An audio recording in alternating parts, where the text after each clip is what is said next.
Welcome to another episode of Boom and Bust. I'm your host, Tony Clement. I'm here at the News Forum where all voices matter.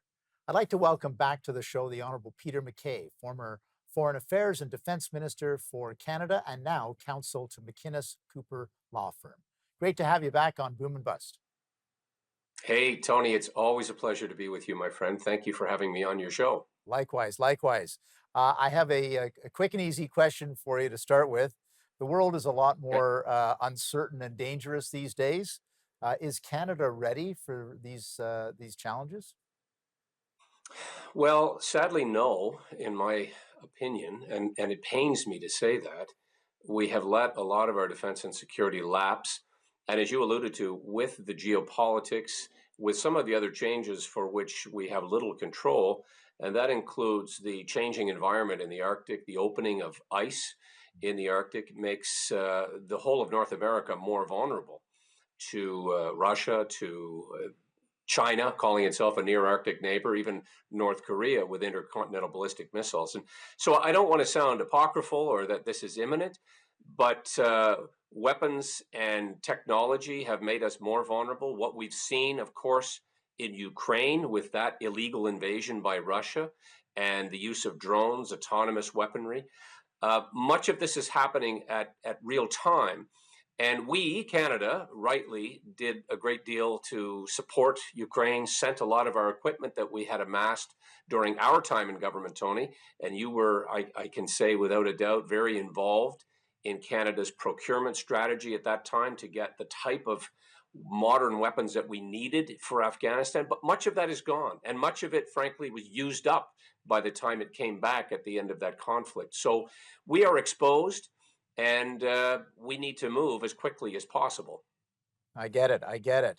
And pursuant to that, you have recently commented on both the short term and the long term defense procurement plans.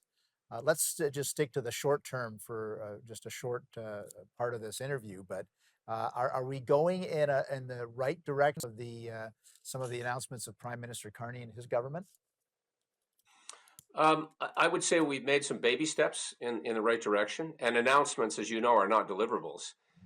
Talking about getting to 2%, which would involve spending roughly $9 billion between now and the next fiscal year, it's easy to say, much more challenging to do. And even if the money was there, which it's not, we're talking about writing checks on an overdrawn account. But let's just say for a moment that the money was there. You sat, you led Treasury Board, you were at Industry Canada. These type of procurements don't move quickly. What the government really is talking about here, though, is moving money from the Coast Guard, for example, to the budget of the Royal Canadian Navy. They're talking about investing in people, which is the right thing to do and is urgent to have, to stem the bleeding, pardon the pun, for our soldiers on recruitment and retention, increasing their capability at home with improvements to where they train, runways, firing ranges, and their homes and hospitals and all of the infrastructure that we need. But this doesn't prepare us for deployability or capability in a battlefield environment, which is very challenging in places like Afghanistan and other parts of the world. We have soldiers deployed right now to Latvia. Mhm. And I've heard directly from some of those commanders quite recently that the equipment there is failing. Oh The no. type of armor that we have there, the type of drones that we're using are inoperable. And so this is an embarrassment, but more importantly, it puts our soldiers in harm's way without adequate equipment. So there's an urgency, and some of these investments, quite frankly, are not going to meet the operational requirements of the Canadian forces anytime in the near future.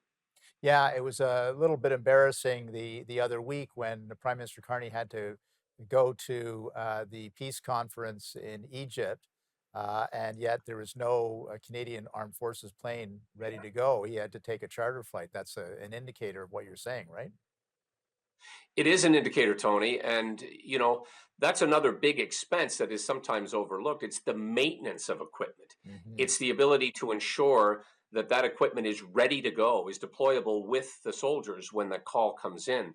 And so there's a great deal of planning that goes into this, And as you know, you can't pick these things up at Canadian Tire. You need to be able to order them. You're in a supply chain. You're in an order of precedent when it comes to receiving much of this equipment. And so we're not in a great place, is the bottom line.